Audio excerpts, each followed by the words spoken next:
Hey, good morning, everybody. It's about 10:35 on this Monday, January 30th, 2012. And this is my audio, that's why audio, not video-wise, review of last night's Royal Rumble. Now, the reason it's not video is because, one, I'm down to two recordable DVDs right now. I'm planning on using them for something else. And also the fact that if I use my Kodak camera with the video option in it, that the batteries are going to die, and it's going to die on me anyway. So I got to wait until I have money to get batteries. Now, on to the Royal Rumble itself. And for me, this was actually I thought it was a pretty good Rumble. I mean, I know some people have some problems with it and everything, but I thought it was pretty good. For example, well, not for example, but the reason excuse me. But the reason it was so special to me, the reason I enjoyed it probably more so than some people may say I should have, is because it was for the first time in over a year, not but for the first time in over 10 years, 10 years, folks, I was able to order the Royal Rumble. That's right, the last Royal Rumble that I ever ordered live on pay-per-view was 2002. This one I was able to do for the first time in 10 years. Because, like I said, the reason is that I'm going by the philosophy and plan of doing something every other month. Of doing one every other month. If not, maybe if I have the money, maybe two in a row. But anyway, I thought, again, this was a pretty good Royal Rumble. And we started off very well with, believe it or not, the World Heavyweight Championship match, Triple Threat Steel Cage, Daniel Bryan, Big Show, and Mark Henry. Now, believe it or not, Daniel Bryan got a bit of a mixed reaction. And when he came out, mostly the mixed reaction was overcoursed by boos, kind of like a John Cena. But John Cena's reaction between him and Daniel, is John Cena has like a 50-50 thing. Daniel Bryan was mostly like 75-25, 75% boo, 25% cheer. So that's what it sounded like to me. Anyway, it was an okay steel cage match, not one of the best. I mean, Daniel Bryan definitely, I thought, did a pretty good job trying to play the cowardly. I hate to say this about Bryan Danielson, but, because he's a great wrestler, but he did a pretty good job playing the cowardly champion, like trying to get the heck out of there as fast as he could. I mean, he did get some offense in throughout the match on both Henry and both on Mark Henry and Big Show. He even put Big Show in the LeBell lock for a little bit. So, he got some offense in there, but most of the time he was trying to get out of the ring. And I like how Mark Henry, and Daniel Bryan's trying to go out the door, but Mark Henry drags him back in. Mark Henry's telling the referee to shut that damn door. That was pretty cool. But anyway, they, like I said, it was an okay steel cage. I mean, it was an okay steel cage match. I mean, they definitely, in my opinion, both Mark and Big Show used the steel cage to the advantage with the strings, trying to basically squash each other both into it. And the first time that happened, when Big Show had Mark Henry trapped between the ropes and the cage, and he ran right into him, I thought the freaking side of the cage was going to bust open. To be honest with you, I thought that was going to happen, but that was not the case. And the climax of the match came when Daniel Bryan was finally high enough, and if not far enough and far enough to try to get out. I mean, Big Show, give him credit, because I never thought this was going to ever happen. Big Show got to the top of the freaking cage. And tried to, hold on to Daniel Bryan and drag him back in and all that, and try to probably escape himself. But Daniel Bryan, I guess, was finally able to slip loose and hit the floor. And Daniel Bryan ended up retaining, much to the chagrin of Big Show, Mark Henry, and like I say, 75% of the fans that booed him when he came out for the match. Now, again, I thought it was okay. Wasn't one of the best steel cages, but it was all right. Now the question is, will Daniel Bryan still be champion after Elimination Chamber next month? That's kind of, hard to say right now. Now, the next match we had was a 8-diva tag team match. Now, I know a lot of people like Mr. Rout, Jeff Schlegel, the Schleg Daddy, and everybody else at the Off the Rope shows, probably like at the Tree of Woe and anybody else that does a review here, audio or video-wise, probably felt that this was random, didn't need to be on the card. The reason I believe it was on the card was, one, we haven't seen Beth Phoenix in a while.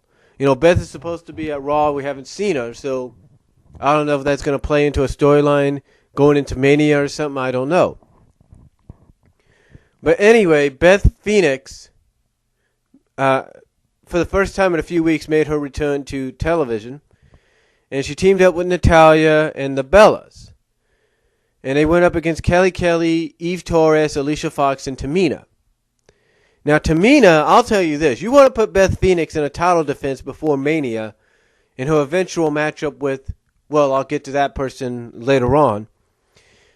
But if you want to put her in a good Divas wrestling match, a good Divas Championship wrestling match, put her with Tamina. Guarantee you'll get a good match out of those two. Because I'll tell you this, Tamina, she really laid it into Natalya. I'll tell you that. I'll give her that. But I was kind of back and forth during this match. Basically, I was watching the match, but I was kind of like back and forth because the reason was we had my nephews here, and my second older sister, and her husband had come not just to pick them up, but to also to have dinner with us. Because my mom had agreed to watch them at the last minute. So anyway,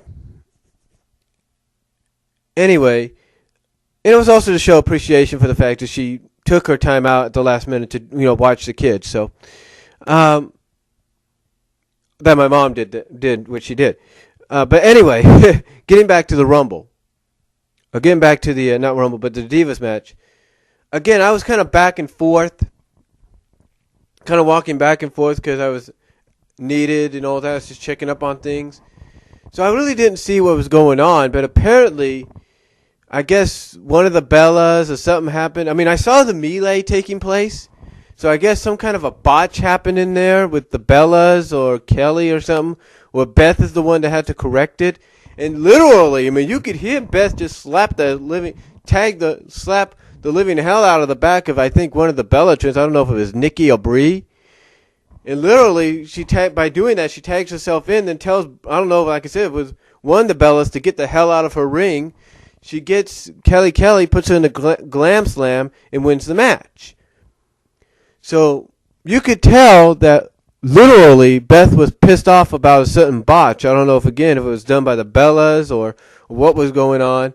And the fact that you could just tell she had a look on her face like, I am sick. Basically, she had this look on her face like she's just sick and tired of all the crap going on in the Divas division, especially with the likes of the Bellas, Kelly, and Eve. But I will say this, though. The Bellas, they're attractive. They're lovely women. They're very sexy women. But the thing is, they don't have the experience of a Beth, a Natalya, and a Tamina. And I can definitely tell you this, too, folks. They're definitely not as improved. Definitely not as improved as Kelly and Eve. If you get what I'm saying. I know that's saying a lot. But anyway, Beth, you could definitely see it in her face, was legitimately pissed off. And you know what? I can't blame her. If she feels that way. So I don't know if that's going to play into a storyline of coming into Mania, what's going to happen.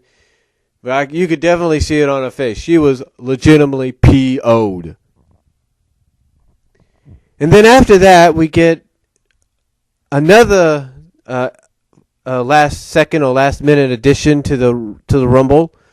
We get Brodus Clay. That's right, Brodus Clay, the Funkasaurus, taking on Drew McIntyre. Now, apparently, the reasoning behind this match, according to what Michael Cole said, was the fact that Drew McIntyre was sick and tired, was upset that he wasn't in the Rumble match. He wasn't put into the Rumble match. So basically, according to the story is, Teddy Long said, okay, you want to be in the pay-per-view? Fine, here you go. So basically, it's a Brodus Clay squash match. Now, I'll give Drew credit. He was able to get some more offense in there than Heath Slater ever did, JTG and Kurt Hawkins, and even Alex Riley. So I'll give him credit there. I'll give him some credit there.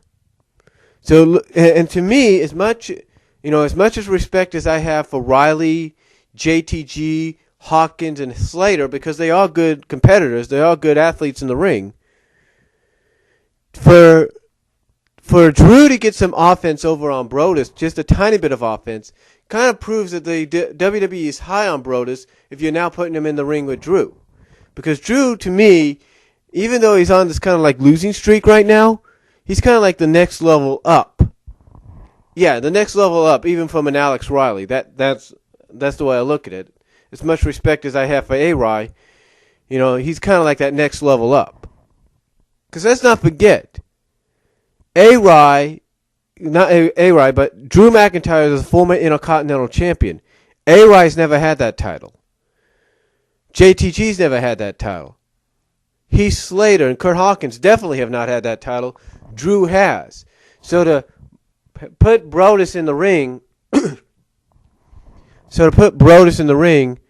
with Drew McIntyre, and at least let Drew McIntyre get some offense in, kind of speaks high for Brodus, because at least it shows you're moving him up very slowly up the ranks. But anyway, Brodus does win the match as in typical Brodus Clay Funkasaurus fashion. And to me, I thought it was and to me, this may sound a little crazy, but I thought it was a very nostalgic-like feel to it. It had a very nostalgic-like feel to it. And the reason I said it had a very nostalgic-like feel is because I remember back in the 90s, if you will, they would take someone like a Drew McIntyre, who's on the level of Drew McIntyre, and put him in the ring with somebody at a pay-per-view who was, who not only recently made their debut, but the WWE was very high on. I mean, in fact, I remember SummerSlam, I think 93, Marty Jannetty was put in the ring with Ludwig Borga. I remember Survivor Series 92, Yokozuna against Virgil. That's what this kind of reminded me of. Heck, even go as far as to say Undertaker Superfly at WrestleMania 7. That's what this reminded me of, because it was so it had that kind of feel to it, that nostalgic feel. And I'm glad somebody did this, because this is what you need to do. A lot of people complain about it, but this is what you need to do. You need to do something like this on a pay-per-view with somebody that you're very high on. Let them at least have that squash victory on a pay-per-view. Maybe let the squashee, or not the squasher, but the squasheed, at least get some offense in. But still, this is what you need to do, because it definitely helps get those people, those characters, those wrestlers, those divas, if you will, or knockouts, if you look at it from Impact Wrestling standpoint, over with the crowd, because it shows what they're capable of. And I will say this, they allow Brodus to show a little bit more expression, a little bit more anger in there as well, so that was pretty good. But yeah, Brodus Clay does win. And then we get the WWE Championship match afterwards, Dolph Ziggler and CM Punk. Now this was very, very unique. It was a very good match, I'll say that. It was very good. I mean, there were many times during the match that I thought Dolph was going to actually win. And not just because of maybe Laurinaitis, who was now the special outside referee, basically the special ringside enforcer, if you will, or ringside referee, whatever you want to call it, but not just because I thought he was going to slide in and count 1, 2, 3 real quickly, no. Because I thought at times with the distraction going on, especially towards the end, like I say, the middle to end of the match, I thought the referee would get. I thought, like, okay. Basically, like I said, it was a great match. There's no doubt about it. Dolph Ziggler definitely showed he belongs in the main event scene.